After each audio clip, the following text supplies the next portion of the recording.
Hi everyone, Kate Boer and Fiona Pearman joining you for this week's Facebook Live where we continue to talk about myths related to confidence. And today we want to talk about your inner critic.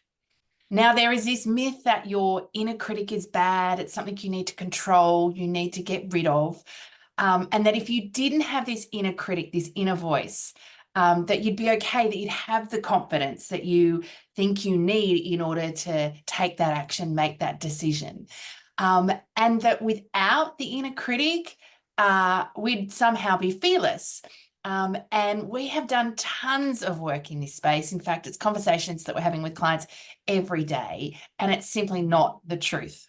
I think this is so important to catch because we can get caught in a very problematic and go round and round in circles with this story that I've got to get rid of something rather than actually let's dig in a bit and understand. And so the truth about your inner critic is it's its job to keep you safe.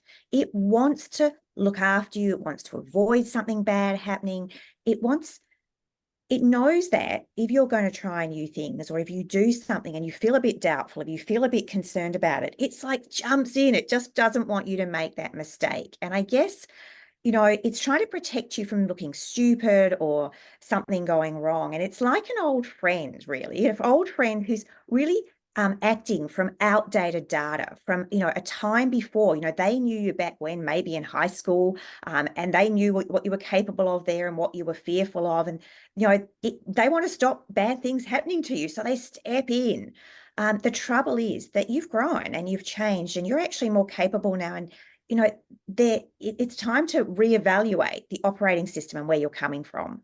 Yeah, I love that analogy because we've all got that old friend we haven't seen for years, and then we see them again and they think nothing has changed, but actually tons has changed, right? We've had that operating system upgrade. We've learned that failure is feedback. We've learned that it's okay to ask for help. We've learned that it's important to have boundaries, that we can say no. And so, humanizing our inner critic, I think, is really valuable. It allows us to redefine our relationship with how we engage with that inner critic, I think with compassion as well. And I think this piece around, which is, I guess, the automatic response, trying to control or get rid of or go away, is really unhelpful. Just acknowledging the inner critic's existence, saying thank you, thank you for trying to keep me safe, but explaining that you're wiser, right? That you're more resourced than you were many, many years ago, and that you've actually got this. You are capable of navigating through uncertainty. You are capable of risking getting something wrong and then being able to respond and learn through getting it wrong. You are capable of coming up against some challenges. And if you can't deal with them, reach out to your network to ask for help, to leverage the skill, capability, and experience that's around you. And I think this is really critical as we step into, changing environments, new roles, the really important things that we know we need to do to achieve what we want in career and life.